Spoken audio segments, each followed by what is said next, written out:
trust him.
As fast as you can. Down! Don't be clear! 2 minutes!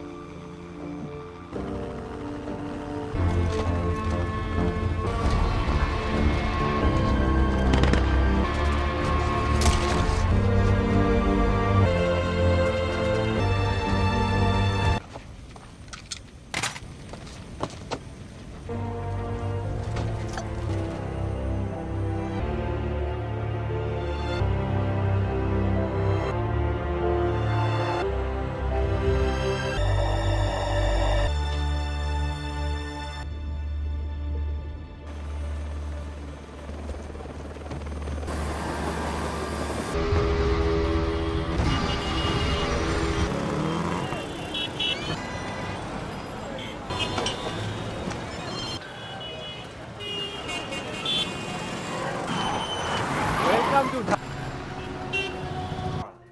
Promanda.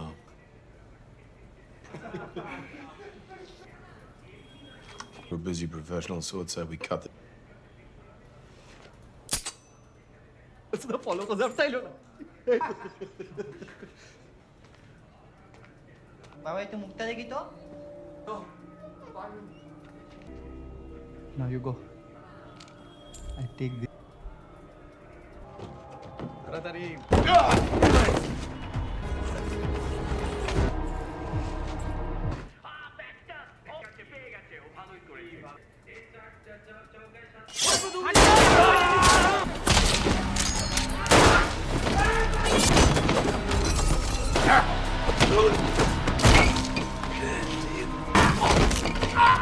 Yes, man!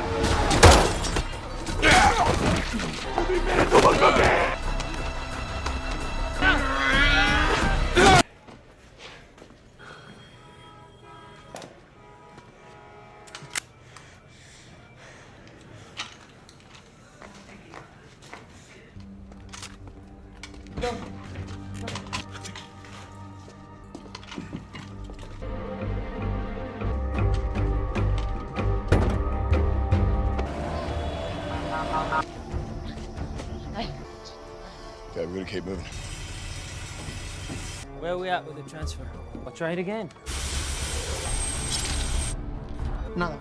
Fucking shit. Tiago? Something's wrong. Hold your Our boys haven't come up yet. Nick, you're gonna want to. meters and close you fast.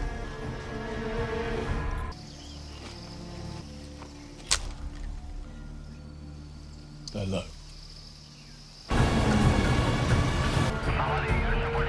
Go, go.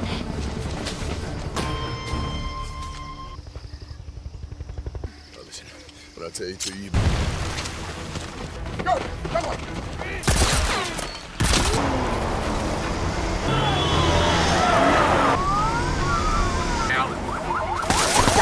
Work for my father. I work for your father. Live, you have to trust me. Bridge. How far past the gate? One gate.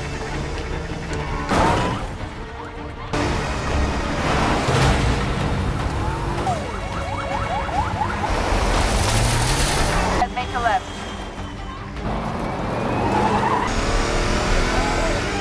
I'm in survival mode.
Hold on.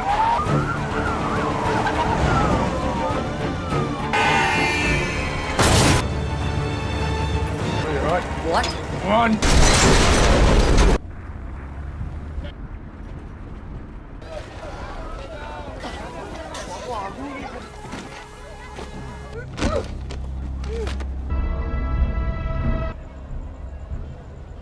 কিন্তু শুধু ওর দিকে তাক করে না।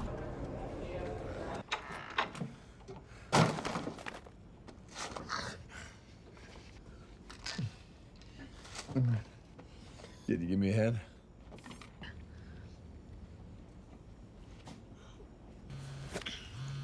Ex-Special Forces. He works with the... Mao John got us to do the heavy lift. He's with me. Wow. How? Tyler. Tyler. Yeah?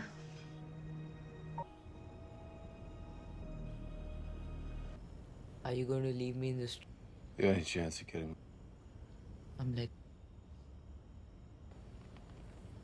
I play the piano when I'm nervous. Like a thing than a person.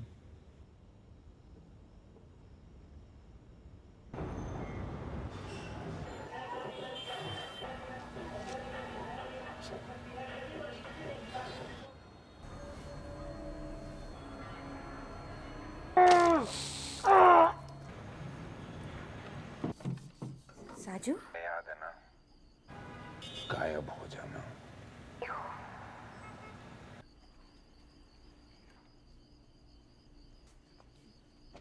जल्दी आ रहे हो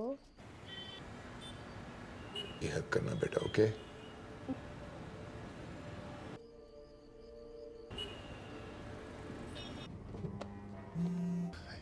Kid.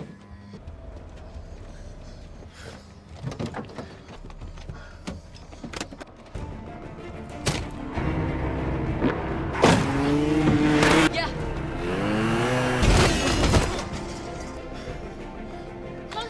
Todd. You live at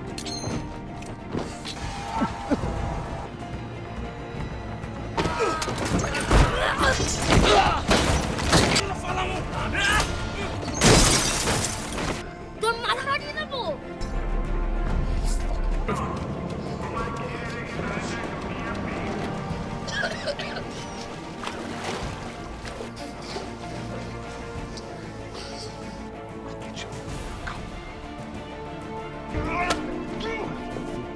know what happens to my wife? It's you. We'll do this. Save my last episode.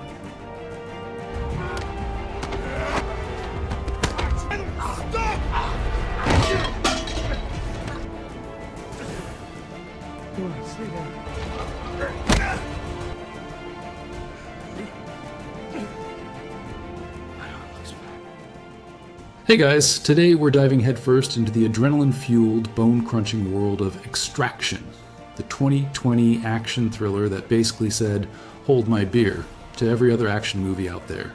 If you're into non-stop, brutally effective combat, a surprising amount of emotional depth, and Chris Hemsworth looking perpetually stressed but undeniably heroic, then you've come to the right place.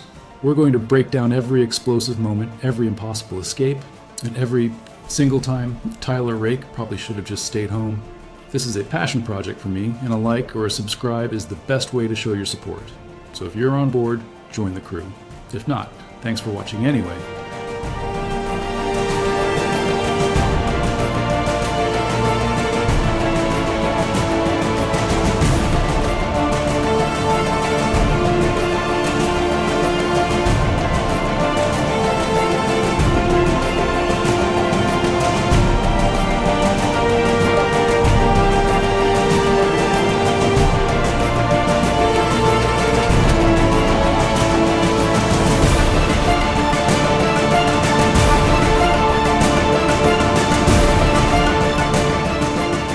Off not with a bang, but with a surprisingly calm, introspective moment in Kashmir.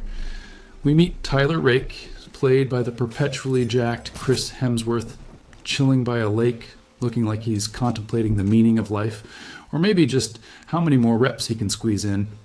He's got that grizzled, world-weary, mercenary vibe down pat. Suddenly, he takes a rather dramatic leap off a towering cliff into the water below. It's less a fun summer day dive and more a drowning his sorrows in a very literal way kind of plunge. You immediately get the sense this guy isn't just seeking a thrill. He's probably running from something, likely deep-seated trauma that a regular therapist couldn't possibly unpack. The tranquility of the landscape starkly contrasts with the turmoil clearly bubbling beneath his surface, a theme that'll stick with him. Cut to a much less serene setting, a bustling mercenary base, where Tyler's handlers, Nick Khan and her partner Yaz, are getting the lowdown on their next impossible gig. The target is Ovi Mahajan Jr., the teenage son of India's biggest drug lord, currently being held hostage in Dhaka, Bangladesh by Amir Asif, his father's rival. Kidnapping a drug lord's kid? That's a bold move, Cotton. Ovi Sr. is locked up, but still pulling strings, offering a colossal bounty for his son's safe return. Nick explains the situation with the cool, collected demeanor of someone who orders assassinations like ordering a coffee. It's clear this isn't their first rodeo, and the stakes are higher than a kite in a hurricane. Dhaka is described as a prison, a city controlled by Amir's syndicate, making any extraction a suicide mission, perfect for Rake, apparently. Meanwhile, our poor kidnap victim, Ovi Mahajan Jr., isn't exactly having a stellar day.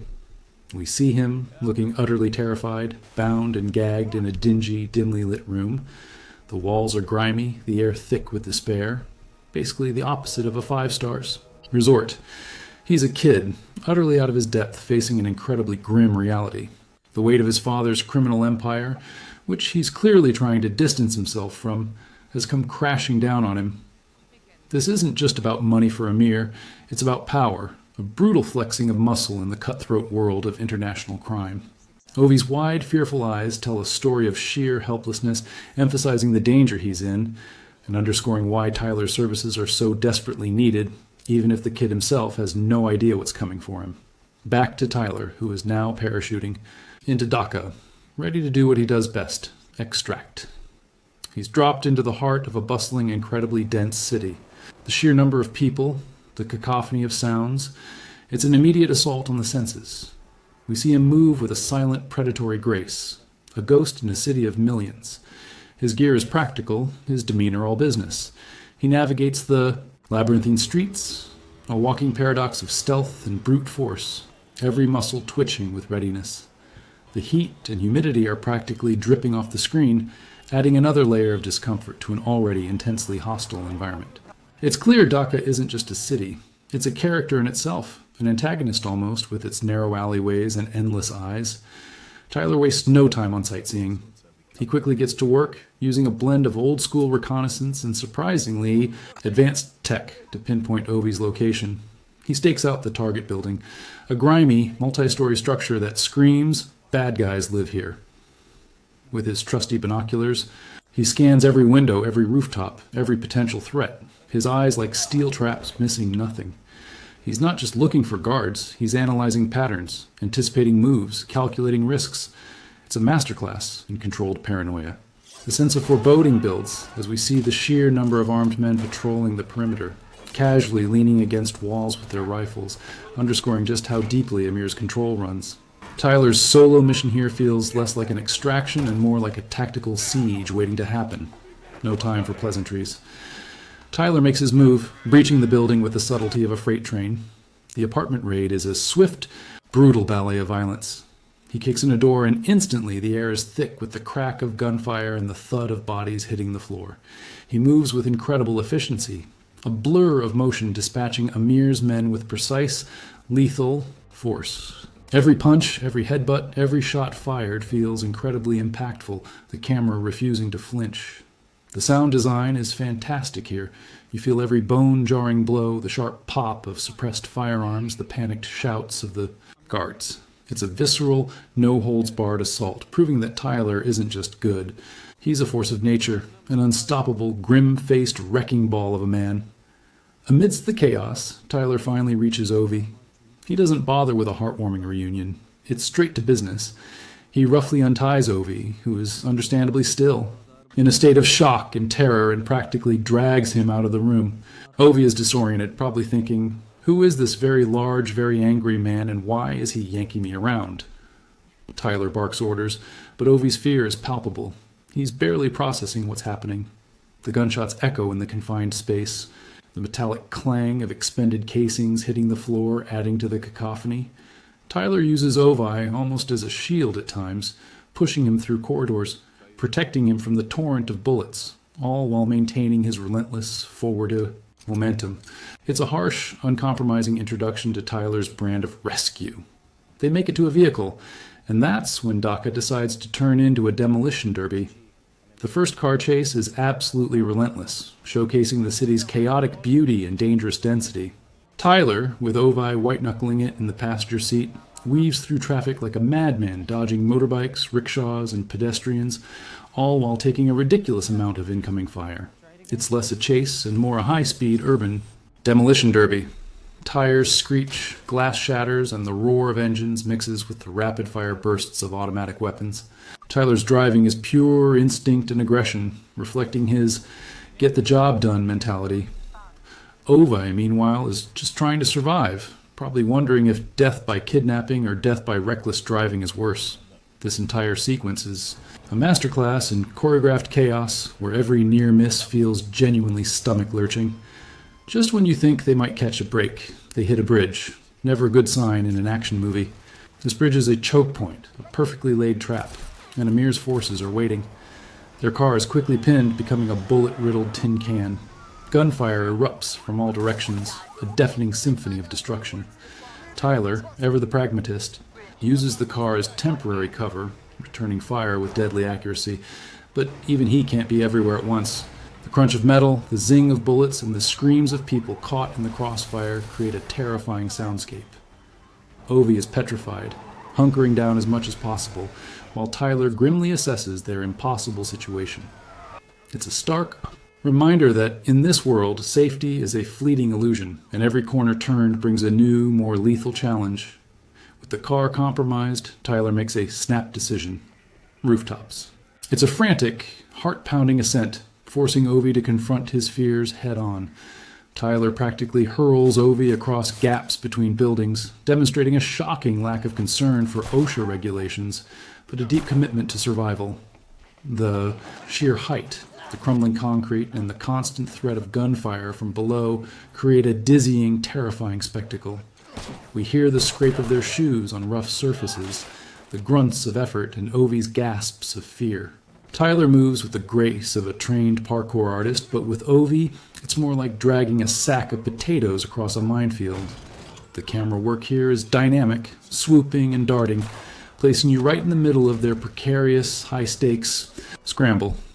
It's truly a breathtaking sequence, literally and figuratively. After the rooftop gymnastics, they find a momentary fragile sanctuary in a dilapidated building. It's not pretty, but it's out of immediate harm's way. Tyler, ever vigilant, scans their surroundings, his senses on high alert. Ovi, still shaking, slumps against a wall, trying to process the sheer insanity of the last hour. The air is thick, with dust and the lingering scent of smoke. This brief pause allows for a moment of quiet, but it's a tense, uneasy quiet. The quiet thump-thump of their own frantic heartbeats is almost audible. This is where the emotional cracks start to show, as the immediate danger subsides, leaving room for the trauma to settle. It's a much-needed breath, but it feels more like holding your breath underwater. In the safe house, Ovi's fear morphs into desperation. He doesn't trust Tyler, which, let's be honest, is a pretty rational response to being dragged through a war zone by a stoic, murderous stranger. He sees an opening and bolts, trying to make a run for it. Tyler, however, is a seasoned professional. His instincts are razor sharp. He anticipates Ovi's move and quickly apprehends him, not gently either. The struggle is brief, but impactful, highlighting the vast power imbalance between them. We hear Ovi's frantic breathing, his pleas, and Tyler's curt, gravelly commands. It's a poignant moment that underscores Ovi's vulnerability and Tyler's unwavering, almost brutal commitment to the mission. He's not there to be Ovi's friend. He's there to deliver him, no matter how much Ovi protests. Just when you thought things couldn't get more complicated, Tyler gets a call from Nick. The news is a punch to the gut. Ovi Mahajan Sr., the kid's own father, has double-crossed them. It turns out Ovi Sr. wanted Saju, his own head of security, to extract Ovi Jr. so he wouldn't have to pay Tyler's team. Saju, being a family man himself, needed the money to get his own kids out of a bind, so he agreed to the plan. This revelation lands with the weight of a lead balloon. Tyler's face hardens, his jaw clenching. He's been played, used as a distraction, while Saju planned to swoop in and rescue Ovi himself. The betrayal adds a whole new layer of danger, turning a straightforward but deadly extraction into a three-way dance of death. And just like that, Saju bursts onto the scene, not as an ally, but as an immediate threat. The fight between Tyler and Saju is absolutely savage, a masterclass in realistic, visceral combat. These aren't fancy kung fu moves. It's raw, desperate brawling, each man trying to outmuscle and outwit the other. The grunts, the heavy breathing, the sickening thwack of punches landing. It all sounds incredibly real. They slam each other through walls, use anything and everything as a weapon, and showcase a brutal efficiency that comes from years of fighting for their lives. Ovi is a terrified bystander, witnessing two titans clash, each with their own desperate motivations. The confined space makes it even more intense, every blow reverberating through the decaying structure. It's clear neither man is backing down, easily. The fight with Saju is interrupted by Amir's ever-present forces, who seem to have a sixth sense for where trouble is brewing. Tyler and Ovi are forced to bolt again, now with two separate factions gunning for them. Saju, ever the persistent shadow, is still on their heels, adding another layer of anxiety. They tear through narrow, winding alleyways, the sounds of pursuit echoing behind them. The claustrophobia of the urban environment is amplified here. As they duck and weave through crowded spaces, the threat of being cornered ever present. Ovi is barely keeping up, his lungs burning, his mind racing. Tyler, meanwhile, is a force of grim determination, constantly assessing escape routes, pushing. Ovi forward, a human shield in a sea of enemies. It's a dizzying, relentless sequence that showcases the sheer logistical nightmare of navigating Dhaka under siege. Back at his lavish, yet menacing compound, Amir Asif gets wind of the chaos. He's not pleased, to put it mildly. He's a man of absolute control, and this unauthorized freelance extraction is a direct challenge to his authority. He's shown barking orders into a phone, his voice dripping with venom, commanding his forces to lock down the entire city. It's like Grand Theft Auto Dhaka edition, but with far higher stakes. He puts a massive bounty on Ovi's head, dead or alive, effectively turning every street thug and corrupt cop into a potential hunter. The city transforms into a suffocating cage, its escape routes systematically cut off.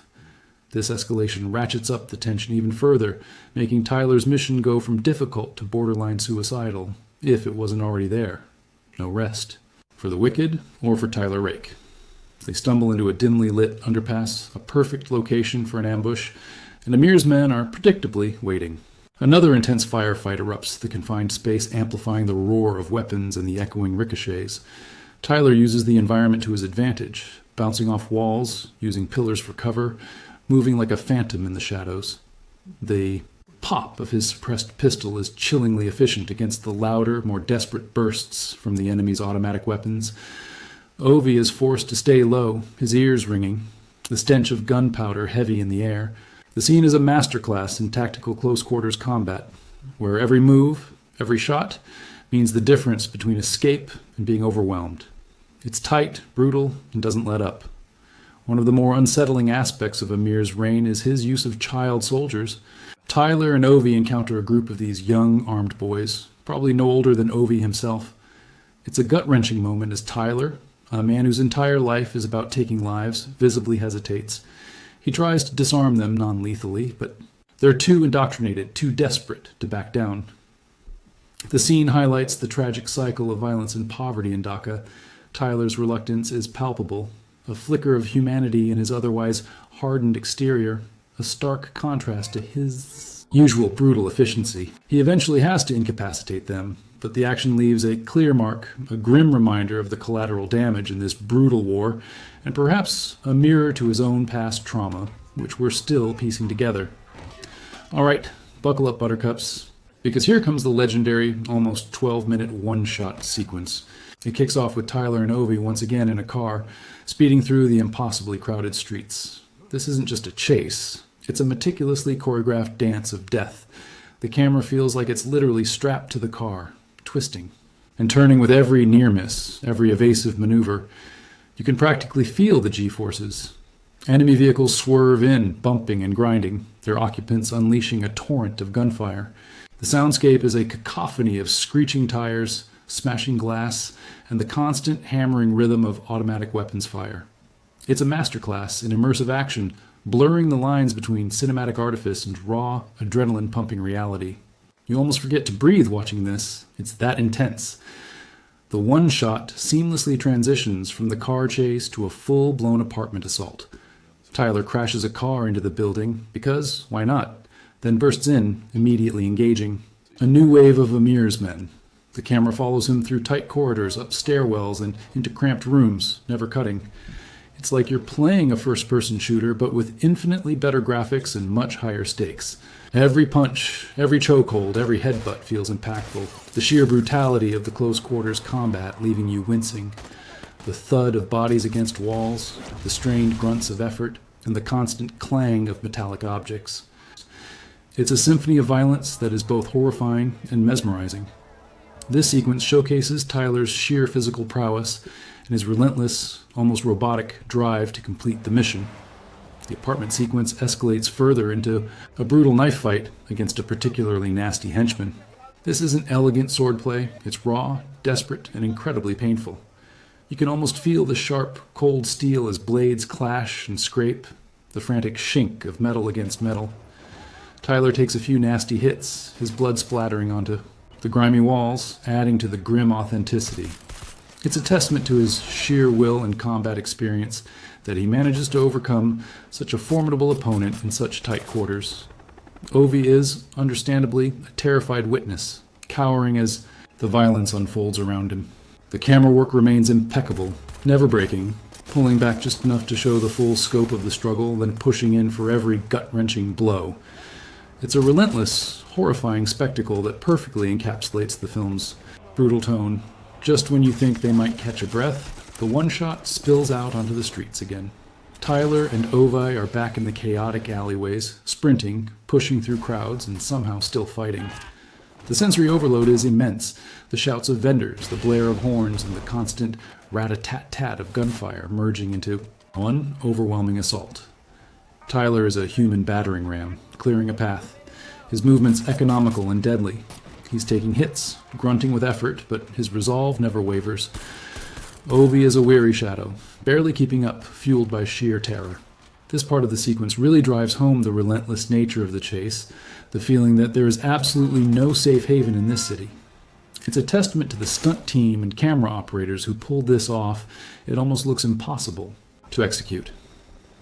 The one shot finally culminates in a desperate scramble through a grimy, claustrophobic sewer. Because when you've been through a car chase, an apartment raid, and a street brawl, where else would you go? It's dark, disgusting, and utterly fitting for the grim circumstances. The sounds of their splashing footsteps and strained breathing echo in the damp, enclosed space, adding to the feeling of suffocating desperation. Tyler, his clothes soaked and torn, pushes Ovi through the muck, driven by an almost primal need to survive. This descent into the literal underworld perfectly caps off the monumental sequence, offering a brief, albeit unsavory reprieve from the relentless surface-level pursuit. And with that, the epic continuous shot ends, leaving you to finally exhale, after holding your breath for what felt like an eternity. Phew, that was a ride, wasn't it? After the absolute insanity of the one shot, they find another brief, almost sacred moment of respite. They're hidden, safe for a few precious minutes, and the immediate threat has receded. Both are utterly exhausted, covered in grime and blood, but alive. This is where the film finally allows a sliver of humanity to break through Tyler's hardened exterior. He's still stoic, but the shared trauma has forged an undeniable, if unspoken, bond with Ovi. The quiet allows Ovi to ask questions, to tentatively try and connect with this silent, lethal man who keeps saving his life. The drip-drip of water nearby is the only sound, emphasizing the silence. It's a crucial breather, allowing the audience and the characters to process the sheer amount of mayhem they've just endured before the next wave hits. In a surprisingly tender moment, Ovi, still somewhat wary, asks Tyler why he's doing all of this. What makes him risk his life for strangers? Tyler, after a beat, reluctantly reveals a painful part of his past. He had a son who died young from lymphoma. This is the raw, emotional core of Tyler Rake, the wound that never healed. He shows Ovi a faded photo, a ghost of a smile, a glimpse into the family life he lost. The revelation is delivered with a quiet, heartbreaking sincerity that hits harder than any explosion. It explains his reckless courage, his death wish almost. He's trying to outrun his grief, to find meaning in saving a life, any life, after failing to save his own son. The sudden intimacy is jarring, yet incredibly powerful, forging a genuine connection between the two. The weight of his son's death hangs heavy in the air. Tyler stares at the photo, lost in a sea of regret and sorrow. We get fleeting glimpses, flashbacks of happier times, contrasting sharply with his grim present. His self-destructive tendencies, his willingness to walk into impossible situations, are all rooted in this profound, unprocessed grief. He admits he left his son when he was sick, choosing to go on a deployment instead, a decision that haunts him every waking moment. The silence in the scene is deafening, punctuated only by Ovi's quiet breathing. This isn't just a tough mercenary. It's a broken man trying to find a reason to keep fighting, a way to atone for a past he can't change. It's a masterclass in showing, not telling, the true cost of his emotional burden. Meanwhile, Saju, after his earlier attempts to retrieve Ovi for his own selfish reasons, or rather his family's survival, experiences a change of heart. He realizes Amir has no intention of letting Ovi go, even if Saju delivers him. He makes a desperate phone call to Ovi Sr., outlining a new, more dangerous plan. A genuine extraction, this time working with Tyler, not against him. He's gambling everything, putting his own life on the line to save Ovi, no longer just for money, but for a semblance of honor and to protect his own family from Amir's wrath. The sound of his firm, determined voice conveys his newfound resolve. It's a crucial turning point, shifting the narrative from a three-way battle to an uneasy, high-stakes alliance against a common, relentless enemy. So, against all odds, Saju and Tyler, who were trying to murder each other 5 minutes ago, now have to work together. It's It's a tense, uneasy alliance, fueled by mutual desperation and the common goal of getting Ovi out alive. They meet in a shadowy corner of the city, their conversation hushed and urgent. They hash out a daring, almost suicidal escape plan. Across the city's main bridge to freedom, a choke point they already know is crawling with Amir's forces. Saju, using his intimate knowledge of Dhaka and Amir's network, provides critical intel. The stakes are immense, and the trust between them is paper-thin, but it's their only shot. The clatter of distant city sounds highlights the vulnerability of their position. It's a classic enemy of my enemy scenario, but with far more explosive consequences. Of course, Amir Asif isn't stupid. He anticipates their likely escape route, the main bridge. He's seen this play before. From a commanding rooftop vantage point, he observes the entire span, his face a mask of smug anticipation. He's got his men positioned everywhere. Snipers, heavy machine gunners, barricades, turning the bridge into a literal kill zone. The sound of radio chatter and distant preparations builds the tension. He's confident, almost arrogant, in his ability to thwart any escape. This adds another layer of grim suspense. We know what's coming, but the characters are walking straight into it. It's a classic villain move, setting the stage for a truly epic and incredibly deadly showdown. Good luck, boys. You're gonna need it. The moment of truth arrives.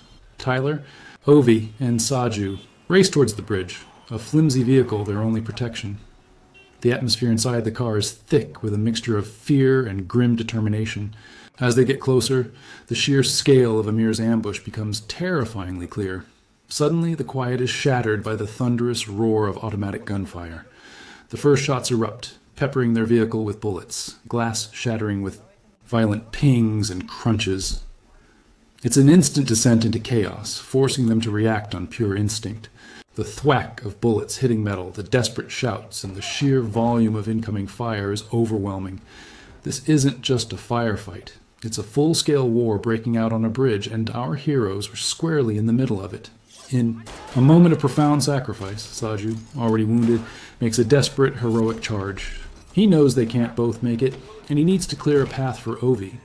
He becomes a human decoy, drawing the overwhelming enemy fire away from Tyler and Ovi, buying them precious seconds. The crack of a sniper rifle, the thud as he falls. It's a brutal, sudden end for a character who started as an antagonist but found redemption. His death is impactful, not just for the immediate shock, but for the weight it adds to Tyler's mission. He's not just saving a kid anymore, he's honoring a fallen, conflicted ally.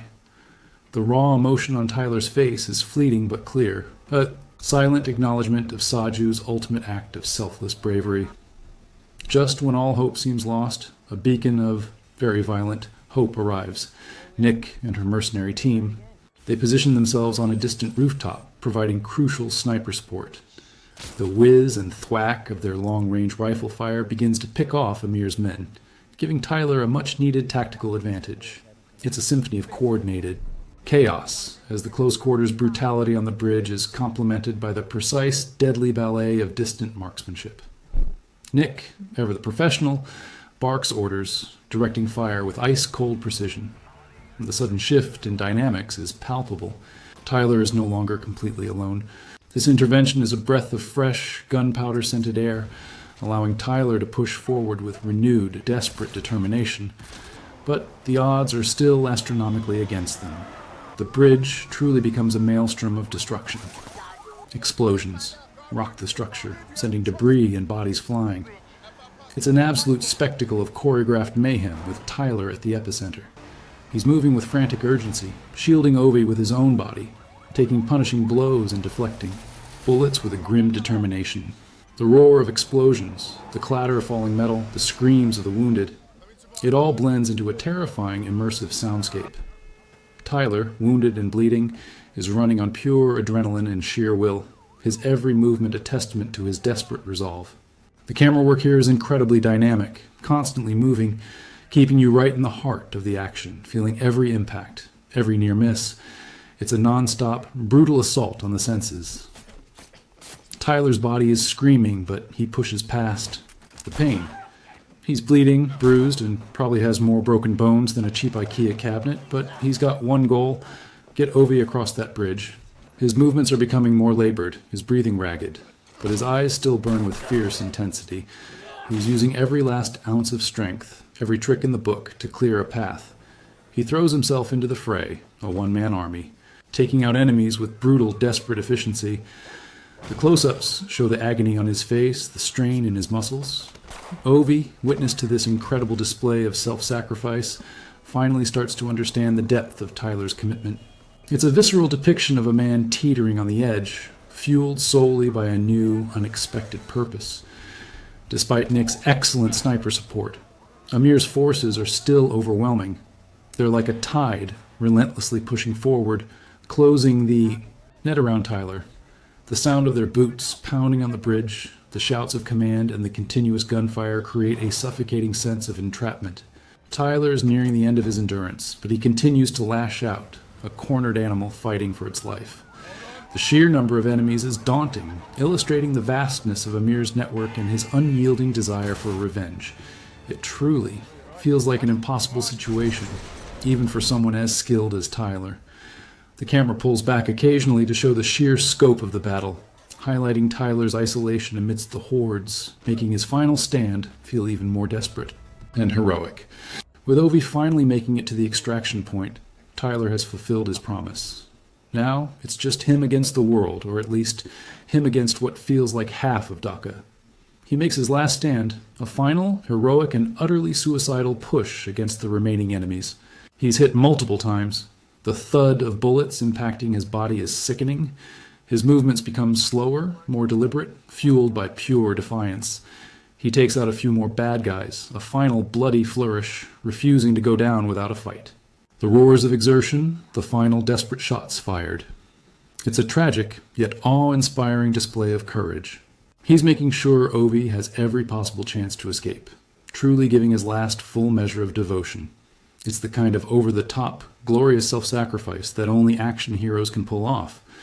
While Tyler makes his last stand, Ovi Mahajan Jr. finally makes it across the bridge, running towards the waiting helicopter that represents his freedom. He looks back once, a quick, desperate glance, seeing Tyler fighting, knowing what this costs. The roar of the helicopter blades is deafening, a sound of salvation.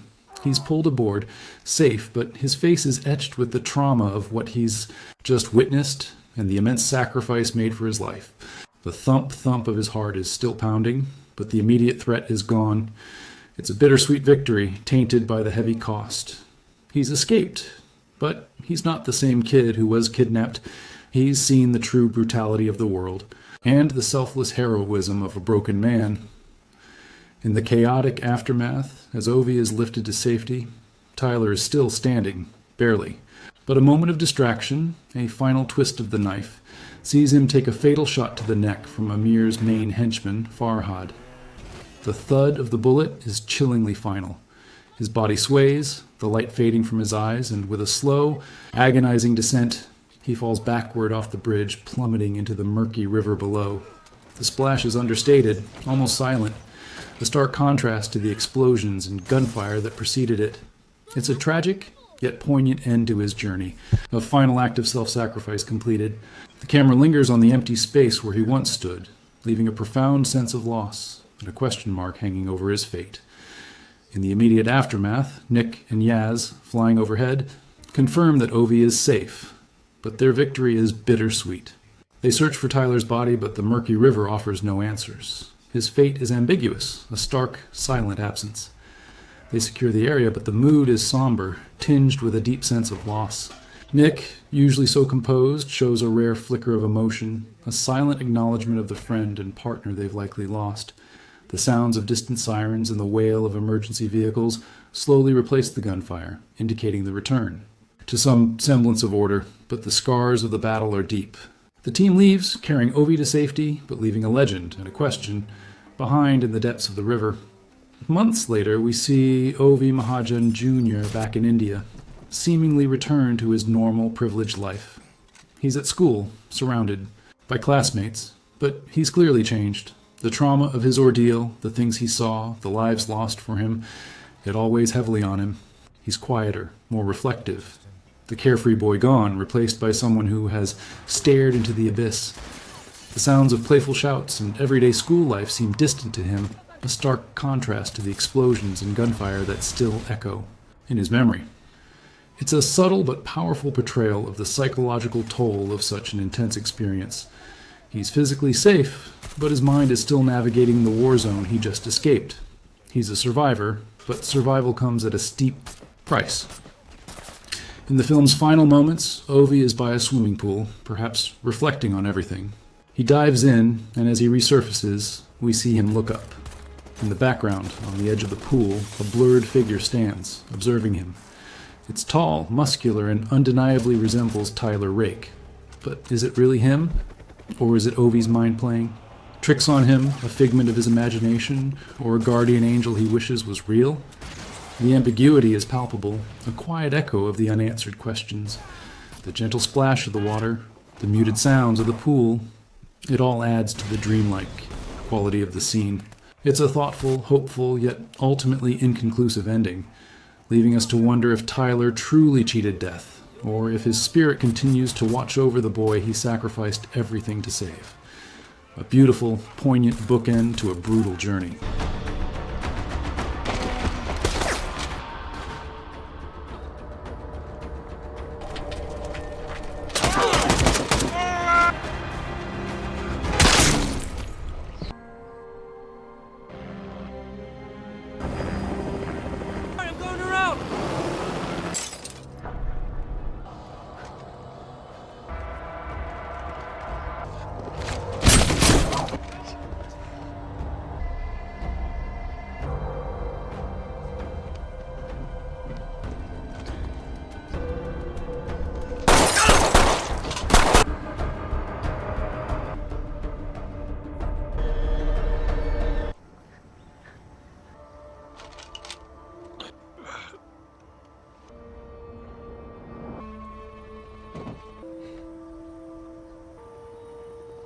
You shoot as fast as you can.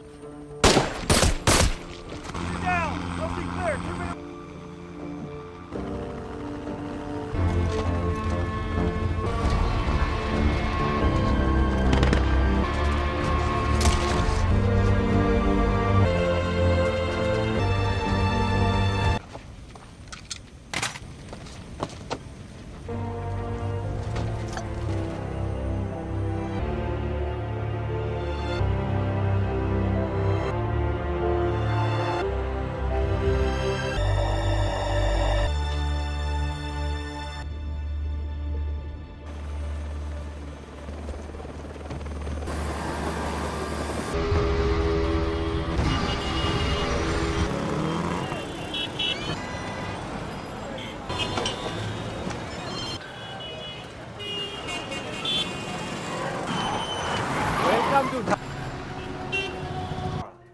Promanda.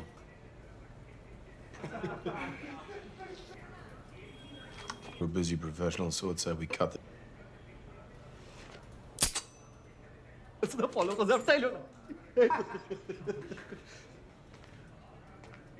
Bawal tumugta na gito? Now you go. I take this.